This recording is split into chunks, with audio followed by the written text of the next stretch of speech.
The hatchback is dead. It seems that every single year we lose another low-slung, sporty hatchback for some other blobby crossover SUV. Rest in peace, hatchback. Except it's not, because Kia just dropped a brand new hatch that looks like $1 million and offers a lot of cool technology and a lot of interesting design in a segment that needs some shakeup, if you ask me. Now let's talk about it, right? Think about how many hatchbacks used to be available even 10, 15 years ago, and how many of them have died. The Ford Focus, dead. All of the Chevrolet hatchbacks, dead. All of the Nissan hatchbacks, dead. And it seemed like, well, we're not going to see any more hatchbacks, we're just going to get another small, slightly lifted crossover thing. But then Kia brought out the K4, which was a really sleek looking Civic/Corolla competitor. And now we have the Kia K4 hatchback. So we've got party in the front and an even bigger party in the back, if you ask me. So in this video, we're going to do a full walk around of the new K4 hatchback and find out, is this a worthy competitor to the Civic, to the Corolla, to the Mazda 3? Now let's start out with the design. This is called Sparkling Yellow, and this is the hero color for the new K4 hatchback. It's a very unique color, almost similar to that Acura color that debuted a few years ago, but it really is a bold statement. I'm not sure a lot of folks are realistically going to spec their new K4 in sparkling yellow, but you absolutely should. I say the more fun colors we get on cars, the better.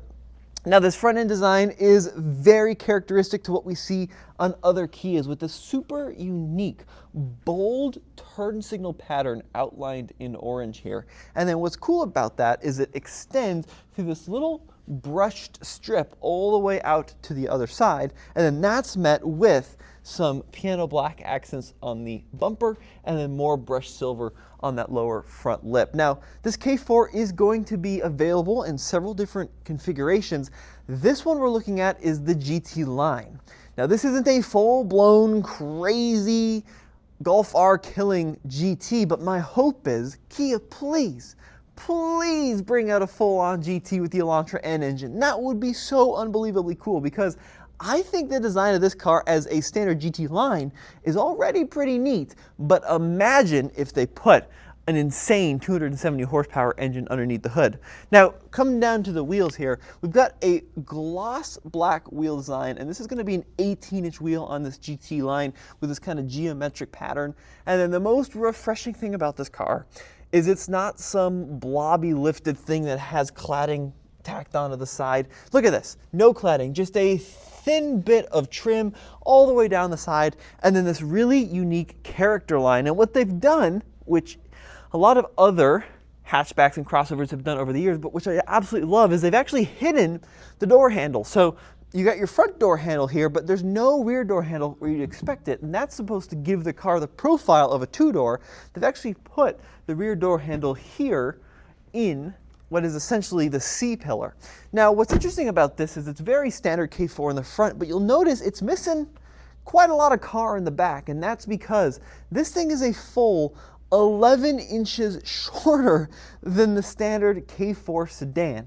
And that gives it kind of a sporty chopped look, if you ask me. And the best part about the K4 hatch is the rear end. Now there's a lot going on here, but let's kind of walk through it. So we've got this little bit of a spoiler here that kind of gives it a bit of a more performance-oriented look. But then coming down here, we have these really unique taillights that mimic the headlights in the front. And I'm so glad that they didn't connect them, because every single car now has that line that connects the taillights, and it's getting a little overdone, so I'm glad that they kept those separate.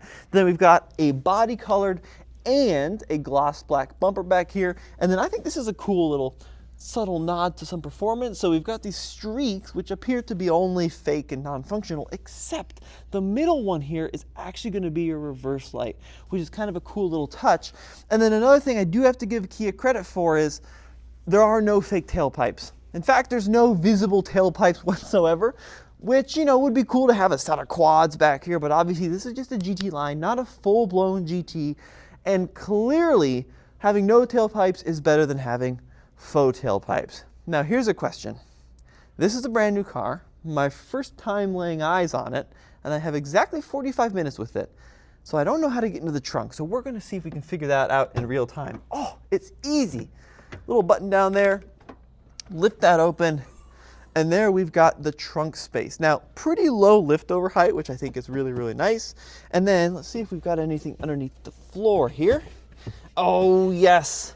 It even has a temporary spare tire, which is a win in my book. And then let's see how those rear seats fold. So I'm gonna open up this passenger door, flick the little lever, and check this out. It's even a flat load floor from the trunk into the back seat. And this is why you should not buy a crossover, because what you end up with the K4 is a very practical, livable vehicle that's actually cool, that's going to be more likely fun to drive than something like a Seltos, and you don't really lose that much in terms of cargo capacity. So I really think that this is the solution. We figured it out back in 1985, and then we seem to have forgotten how to do hatchbacks in 2025. But enough with the design. Let's go and talk about the engine really quick, because there are a couple of options underneath the hood of this new K4 hatchback. Now, the base car is going to get a 2-liter 4-cylinder naturally aspirated engine mated to a CVT and front-wheel drive. But this is the engine you want. So underneath the hood of this K4 is the turbo GDI engine. So it's a 1.6-liter inline-4 turbo mated to an 8-speed automatic. Once again, feeding the front wheels, but this engine has 190 horsepower. So we're really only 10 horsepower off of like a Civic Si. However, the old Forte turbo had 11 more horsepower. So we're a little bit down compared to the Forte.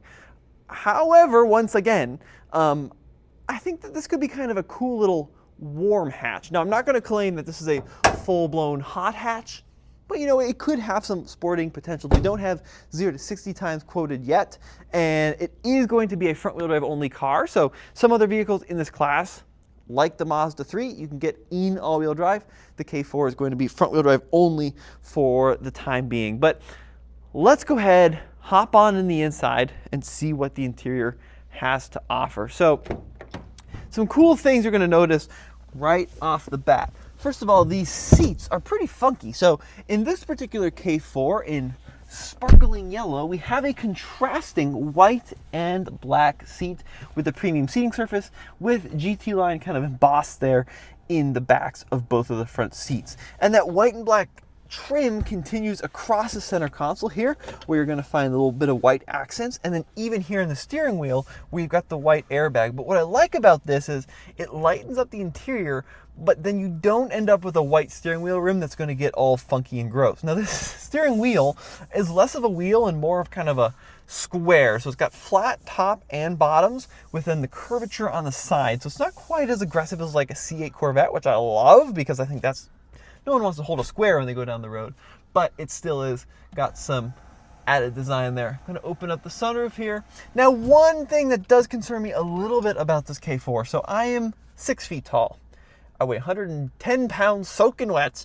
But one thing I'm noticing is headroom is a little compromised with the sunroof. So this seat is all the way in the down position. Let me just confirm that. Okay, actually we had a little bit of ways to go. So I think if you're going to be over like 6'1", 6'2", you're going to run into some headroom constraints. But what I do like about this is that you're sitting nice and low in the car, so it does feel like a more sporty driving experience than your typical crossover. Now, when we look at the technology in this car, so we've got dual 12.3-inch screens here, separated by a 5-inch screen, which Kia uses for your climate control. So you can see that this is going to be where we access our fan controls, our auto settings, right? Our temperature settings is going to be here in this little screen, but then we also have physical versions of those controls down here, which is great. So you don't have to interact with the screen for most things on the climate control. You can access both dual zone, by the way, on either side of the dashboard here, and you can even change the airflow. So I love that that's still physical, and you also have physical buttons up here for some of the shortcuts for your map, for your media, all of that's going to be located here, including the little volume tune scroll that you can push to mute and unmute. Now, this system has been used by Hyundai Kia for quite some time now. This is the latest iteration of it with these tiles. It works well. You know, you've got all of your Apple CarPlay, Android Auto stuff you'd come to expect in this 12.3-inch screen. And then you have another 12.3-inch screen over here, which is going to be for your driver information. We also have two modes. We've got normal and sport. That's going to change the character. You can kind of see that of that gauge over there on the left. And then you have steering wheel controls for your tune, for your media, for your adaptive cruise control, for your lane centering here. And you also even have a set of paddles. Now, these are going to be some plastic paddles. They don't feel great, but it is nice having that. And I do love this. We got a big old chunky shifter. Park, reverse, neutral, drive, all via the shifter. And they even give you manual shifting here on the left. So you've got two ways to manually shift this car. Now, over here, throughout the center of the car, we're going to find our Qi wireless charger. We've got dual USB-C ports here. And then you can pop open your little 12-volt socket there, and then your start button is actually down here, located to the left of the shifter. Two large and in-charge cup holders here with these little features that allow you to turn this into a bin if you don't want a cup holder, or you can slide out the cup holders if you want that. Good size center console. And I think as a whole, really well-equipped car, especially considering you can get this with heated and ventilated seats, which is kind of unusual in this category, located there on the door like a Mercedes-Benz, folks. So it really feels like a premium vehicle in here. There's nothing in this car I can really think of that you can't get like in a Genesis from a feature standpoint. You've got I don't think you have a heated steering wheel, actually. That is one thing that this is missing. But you got heated and ventilated seats with driver memory. You've got wireless charging. You got dual zone climate control. You get the sunroof. You get the lane centering. You get the adaptive cruise control. We don't know pricing yet. I figure this car is going to be kind of mid-30s if I had to guess. But it seems like a very well-equipped vehicle for the price. And I think you sure do. Check this out, little 360-degree cameras here. So, I mean, this thing is, if you're looking for a small hatchback with all of the bells and whistles, this might be the car for you. Now, let's go ahead and check out the rear seat space here. So, once again, we're going to use that little hidden door handle there on the pillar. I'm going to fold up the seats. And let's see what we're working with back here. Now, this is, like I said, my driving position at 6 feet tall. Okay, so not bad, actually. And the funny part is, from a headroom standpoint, I think it's better in the back than the front. And I think part of that is because we don't have the sunroof. And then down here, dual USB-C charging with a little cubby. But the great thing about this back seat, which I'm excited about, is they actually give you real air vents. Look at that. So you get actual air vents if you wanted to keep your furry friends or your kids nice and cool. Fold this down here, a couple of cup holders, and then this is a bit of cost cutting, we only have a net here on the passenger side. There is no net on the driver's side. But this rear seat is exceptionally squishy, which I like. It's got kind of this bench feel to it. No heated rear seats in this car, but you know, I think you'd be okay without them. But folks, as a whole, I think Kia is doing some really cool stuff with what I'm claiming is the world's first warm hatch. I think that the design is very interesting, dynamic, kind of progressive. I think that the interior offers a lot of luxuries, and I think that the performance should be pretty on par with its competition, like the Honda Civic Sport. It should certainly exceed what we find out of like the Toyota Corolla, and then this kind of maybe be a little bit below like a Mazda 3 Turbo, but certainly above a standard naturally aspirated Mazda 3. It's all going to come down to pricing. If this thing starts at like 25, goes up to fully loaded like this 35, 36, there's a lot to like here, everybody, and it's not another crossover.